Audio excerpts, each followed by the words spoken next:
আর শোভনকে দেখার আগেই ওকে আটকাতে হবে। তারা বৌমা,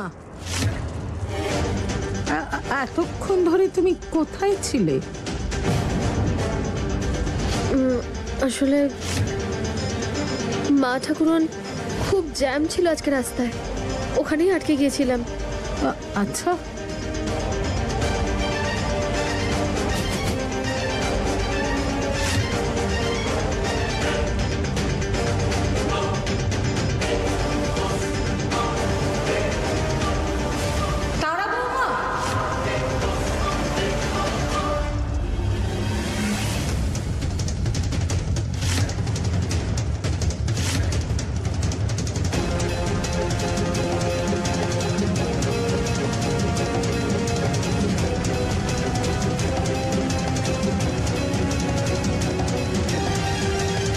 তারা কোথায় ছিলে তুমি এতক্ষণ? ওই লগ্ন পেরিয়ে যাচ্ছিল, তাই আমরা পুজোটা শেষ করেছি। আপনাদের সবার কাছে আমি ক্ষমা চাইছি যে পুজোর জন্য আমি সঠিক সময় পৌঁছাতে পারিনি।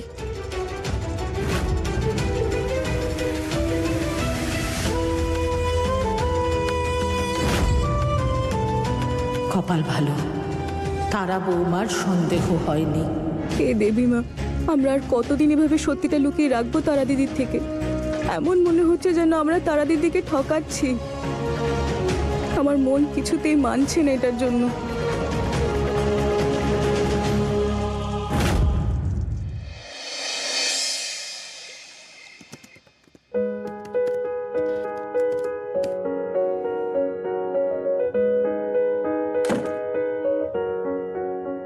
শোভনবাবু, অনেক রাত হয়ে গেছে, আপনি ক্লান্ত, নিন এটা খেয়ে নিন আর শুয়ে পড়ুন।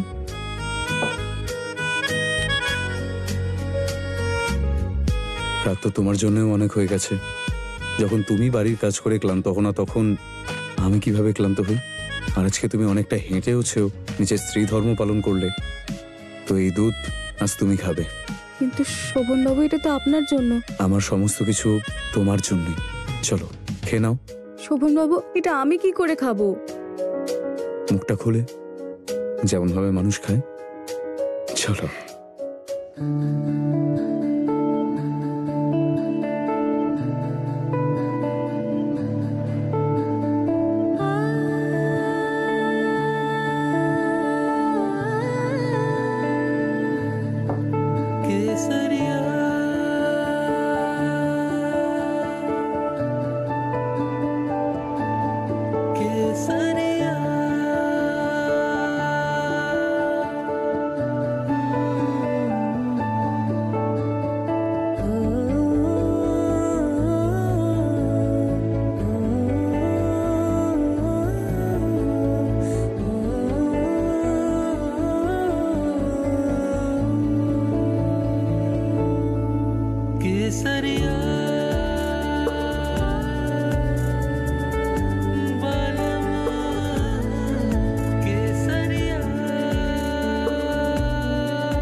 আসবে না, কেউ কাছে আসবে না আমার। তারা দেবী, কি হলো? কেউ কাছে আসবে না, কাছে আসবে না, কাছে আসবে না। তারা দেবী, কি হলো? তারা দিদি, আপনি একটু শান্ত হন। দেখুন, কারোর একটা লেগে যেতে পারে, আপনি ফেলে দিন ওটা। আপনি কি? চুপ। এবার যদি আমাকে শান্ত হতে বলো তাহলে আমি একটা কিছু করে বসবো।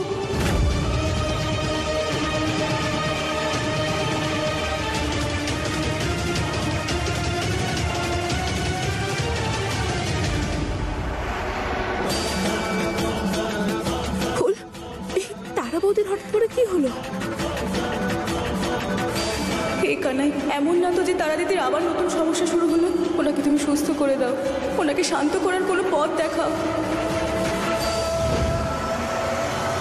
তারা তুমি একটু শান্ত হও, আমি এখানেই আছি। ছুরিটা আমায় দাও, তোমার আঘাত লেগে যাবে। শোভন, ওরা আমাকে মারতে চাইছে, ওরা আমাকে শেষ করে ফেলবে। তুমি আমাকে বাঁচাও, আমাকে বাঁচিয়ে নাও। একমাত্র তুমি বাঁচাতে পারবে। আমি জানি তুমি আমার কিচ্ছু হতে দেবে না। শোভন, তুমি আমাকে একা একা ছেড়ে দিও না, তুমি আমার কাছেই থাকো। ও আমার ক্ষতি করতে এসেছে, আমাকে সঙ্গে নিয়ে যেতে এসেছে। আমাকে বাঁচাও, প্লিজ বাঁচাও আমাকে। তারা ভয় পেও না, কেউ নেই এখানে, কেউ নিয়ে যাবে না তোমায়, আমি আছি এখানে। তারা তারা দেখো, আছে কেউ নেই এখানে।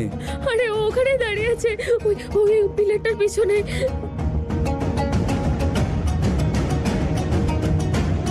তারা কেউ নেই ওখানে।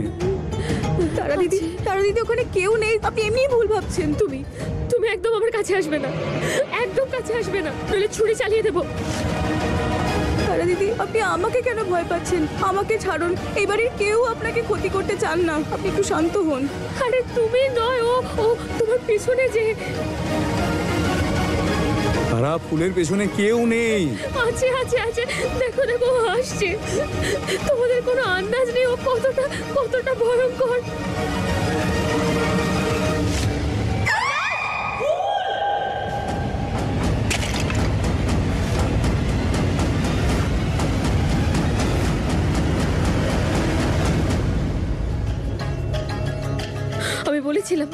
আমি বলেছিলাম আমার কাছে আসবে না।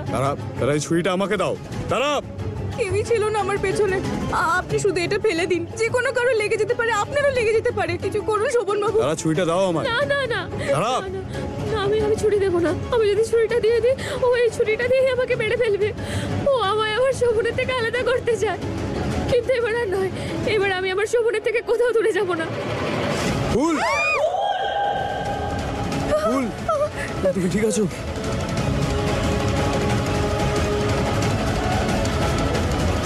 কেটে গেছে, রক্ত, কিন্তু এটা কি করে হলো? কি করে হলো এটা?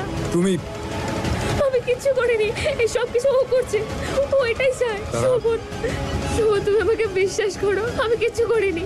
দেখো দেখো ও আসছে। তারা শান্ত হও, কি করছো তুমি? ফুলের যদি কিছু একটা হয়ে যেত। আরে আমি এগুলো কিছু করিনি, এগুলো সব ও করেছে। দেখো ও আসছে। কেউ নেই ওখানে, আমার কথাটা শোনো। বললাম তো তোমায়, কেউ নেই ওখানে। রামচন্দ্র, তুমি কি আমাদের মেয়ের কপালটা ভূষকালি দিয়ে লিখেছো? ভালো কিছু হতেই চায় না। এই জানি না ওর মাথায় কি ভূত চেপেছে, বাবা জীবনের সাথে ওর কাগজের লেখালেখি করে ছাড়াছাড়ি হয়ে গেল। এখন বলছে ও নাকি আমাদের বাবা জীবনের বউ। বলো দেখি। বৌদি শান্ত হও। কি করে শান্ত থাকবো? এটা মেয়ে শ্বশুর বাড়ি। আর শ্বশুর বাড়িতে কি হয়েছে? যে কেউ এসে আমাদের মেয়ের হাত কেটে দেবে? হাত চুপ করছি, চুপ। মা ঠাকুর, আপনি দেখুন। ফুল বৌমা, বেশি ক্ষত হয়নি তো? না মা ঠাকুরন, আমি ঠিক আছি, শুধু অল্পই লেগেছে। তারা তারা তারা তারা চোখ খোলো। তারা তারা তারা তারা এই আবার কি হলো তারা দিদি? শোভন বাবু, তারা দিদি ঠিক? ফুল, ফুল, তুমি ঠিক আছো তো? আমি ঠিক আছি শোভন বাবু। ছুরি লেগেছে তুমি, এটা একটা সিরিয়াস ব্যাপার। আমি এক্ষুনি ডক্টরকে ডাকছি। শোভন বাবু, আমার কিচ্ছু হয়নি, এখন তারা দিদির বিশ্রাম নেওয়া প্রয়োজন। আপনি ওনাকে ঘরে নিয়ে গিয়ে শুয়ে দিন। হ্যাঁ দাদু ভাই, তুমি তারা বৌমাকে ওর ঘরে নিয়ে যাও।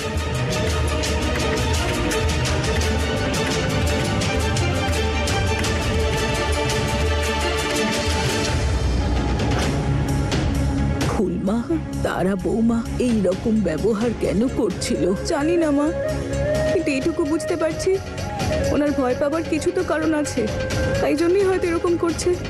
হতে পারে তারা দিদি ওই যে ভয়ঙ্কর লোকটার কথা বলছে, তাকে হয়তো দিদি অনুভব করতে পারছে, আর সেই জন্যই ভয় পাচ্ছে, আর তাই হয়তো দিদি এরকম করছে। আমি কিচ্ছু বুঝতে পারছি না। হে দেবী মা, তারা দিদিকে সুস্থ করে দাও। যান, আপনারাও যে যার ঘরে যান, আমরা কোনো পথ নিশ্চয়ই বের করব।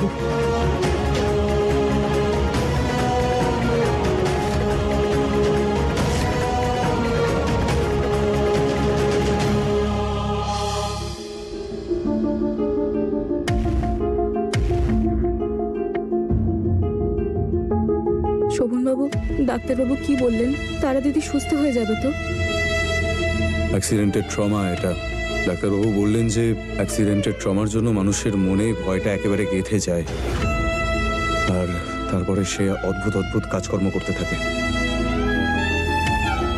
এটাকে পিটিএসডি বলে, পোস্ট ট্রমা স্ট্রেস ডিসঅর্ডার। তার আর মানসিক অবস্থা খুবই খারাপ।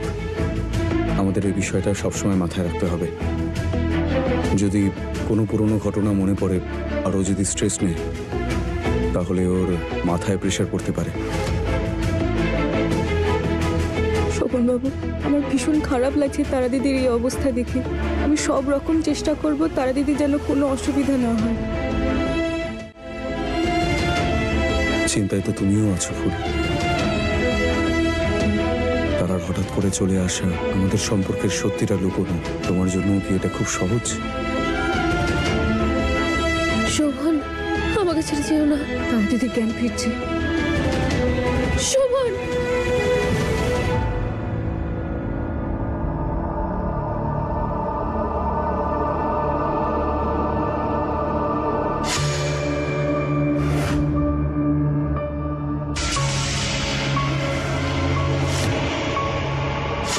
শোভন, আমার কাছে একটু এসো না। তারা, আমি তোমার পাশেই আছি। আমায় আমায় একা ছেড়ে যেও না। তুমি আমায় একা ছেড়ে গেছিলে, সেই জন্যই ও এসে গেছিল। শোভন, আমার খুব ভয় করছে। আমি এখানেই আছি, আমি কোথাও যাচ্ছি না। তারা দিদি, আপনি একটু শান্ত হন, আমরা সবাই আপনার সাথে আছি।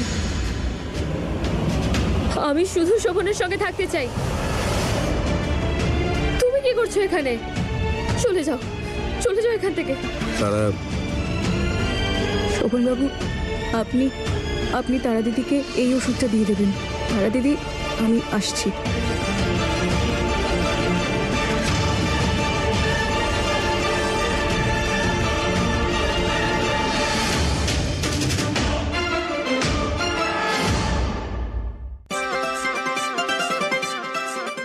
রাজপ্রাসাদের থেকে কোনো অংশে কম নয় এই বাড়িটা।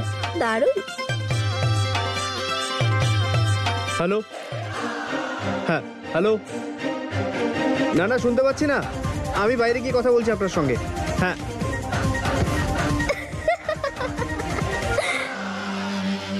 আরে বাবু তো বেবিকে দেখে স্লিপ খেয়ে পড়েই গেল। বেশি জোরে লাগেনি তো তোমার? ও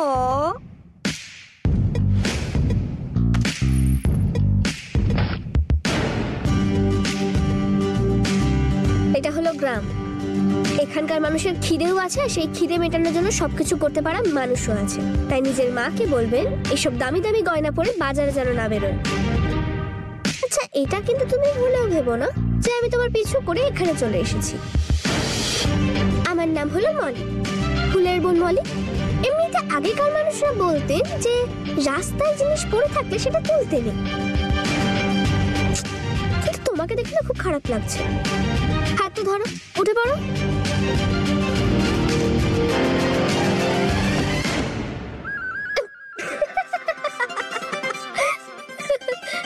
তুমি তো দেখছি বড়ই অদ্ভুত। আমাকে পাত্তা না দিয়ে চলে যাচ্ছে। এমন শিক্ষা দিয়েছি যে সারা জীবন আমার কথা মনে করবে।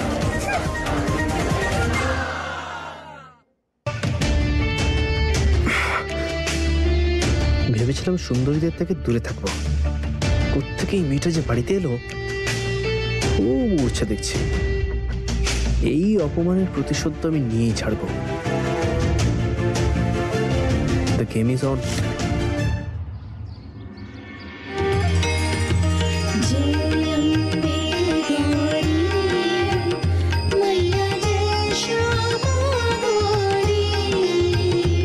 দাদু ভাই, ফুল বৌমা, যদি তুমি বাইরে থেকে এসে থাকো তাহলে আরতি করছে কে?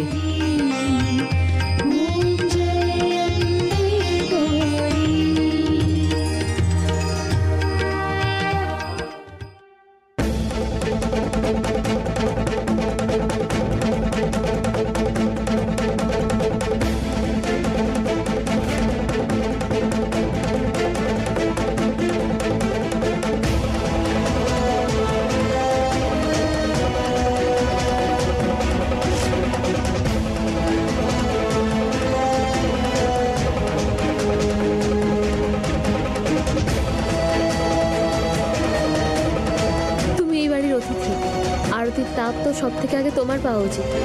নাও না।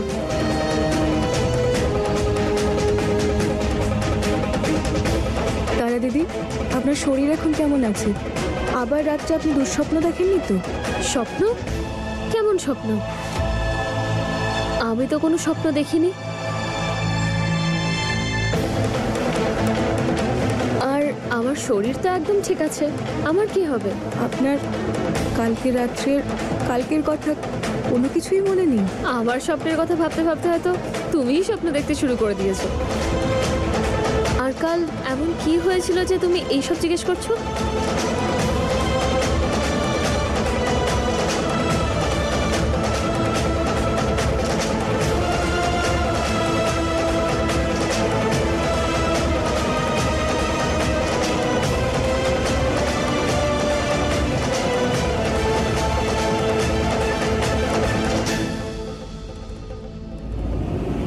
ছন্দ, চলো ব্রেকফাস্ট তৈরি করি। ঠিক আছে।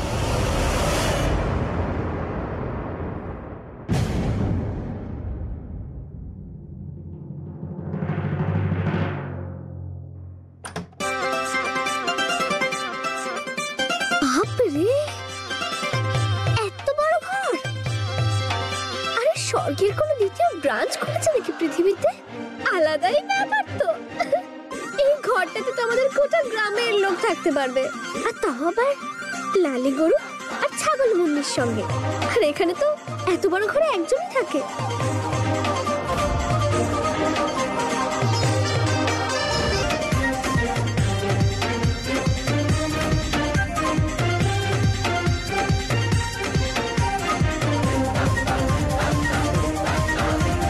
আপনি এখানে কি করছেন?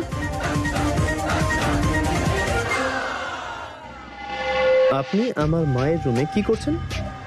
ও, এটা তাহলে এর মায়ের ঘর।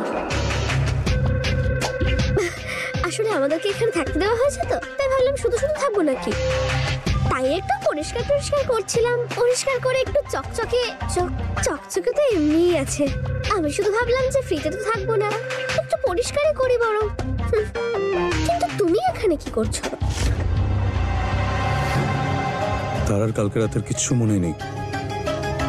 আমি তো কিছুই বুঝতে পারছি না, তারা বৌমার এমন কি হলো যে সকালে একরকম আর সন্ধেবেলা অন্যরকম ব্যবহার করছে।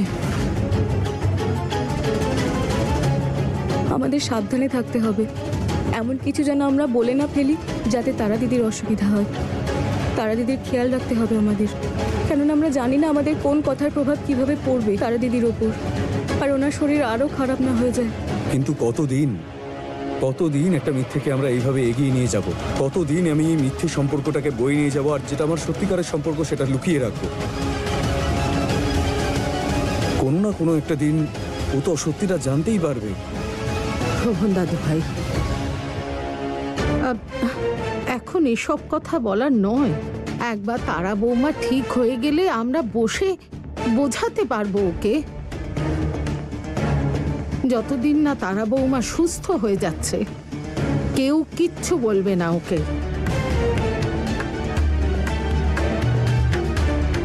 আমাদের কাছে সব থেকে দরকারি হলো ওর ভালো হয়ে যাওয়া।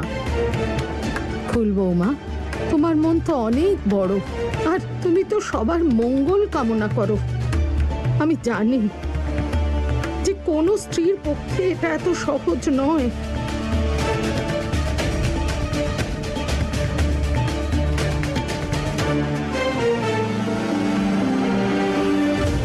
আমাদের দেবী মা এটা খুব ভালো করে জানেন যে এই বাড়ির আর এই পরিবারের মঙ্গল কিসে হবে। উনি কখনো কিচ্ছু ভুল হতে দেবেন না।